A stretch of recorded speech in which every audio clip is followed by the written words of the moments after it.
kena OTT, masuk penjara dan lain-lain. Efektifkan, efisienkan dulu. Tepat sasaran, efisienkan. Kalau ada masalah, nanti kita terbuka, kita bicarakan. Kena OTT, masuk penjara. Mendagri tegur gubernur protes TKD dipotong. Menteri Dalam Negeri, Tito Karnavian, menegur sejumlah gubernur yang memprotes kebijakan pemotongan dana transfer ke daerah atau TKD. Tito meminta para kepala daerah tidak bersikap pesimistis dan mengingatkan agar mereka melakukan introspeksi terhadap pengelolaan anggaran di daerah. Jangan kemudian lihat pesimis dan langsung resisten ketika melihat dampak. Lihat juga faktanya, banyak terjadi pemborosan.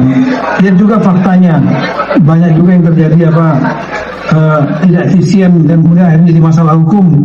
Ujar Tito di Hotel Pullman, Jakarta Barat, Kamis, 9 Oktober 2025. Tito menegaskan, pemborosan anggaran kerap berujung pada operasi tangkap tangan oleh Komisi Pemberantasan Korupsi. Karena itu, ia mengingatkan agar anggaran digunakan secara efektif, efisien, dan tepat sasaran. Kena OTT, masuk penjara dan lain-lain. Efektifkan, efisienkan dulu. Tepat sasaran, efisienkan.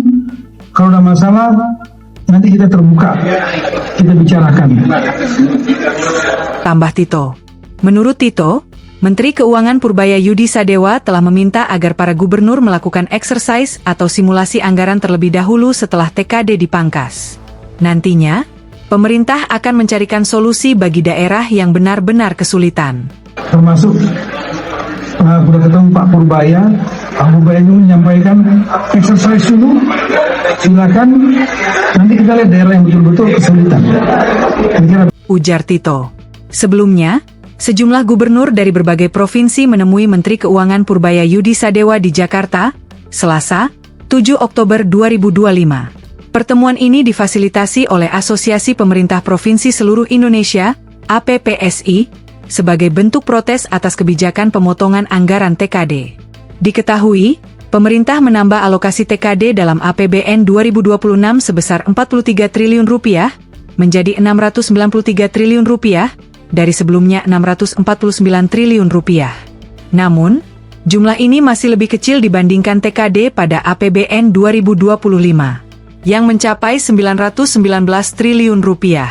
Kebijakan tersebut dinilai banyak gubernur membebani keuangan daerah, terutama dalam pembiayaan pegawai dan proyek infrastruktur. Dalam pertemuan itu, Gubernur Maluku Utara Shirley Coanda mewakili para kepala daerah menyampaikan penolakan. Menurutnya, pemotongan dana hingga 20-30% di sebagian besar daerah, bahkan mencapai 60-70% di Jawa Tengah, sangat memberatkan. Semuanya tidak setuju, karena beban PPPK cukup besar. Ditambah janji pembangunan jalan dan jembatan yang belum selesai. Kata Shirley, ia menambahkan, pemangkasan transfer pusat membuat daerah kesulitan menyeimbangkan antara belanja pegawai dan pembangunan infrastruktur. Kalau transfernya dikurangi, mau tak mau daerah akan memotong program lain, padahal masyarakat menunggu janji-janji pembangunan, ujar Shirley. Download Tribun X sekarang, menghadirkan lokal menjadi Indonesia.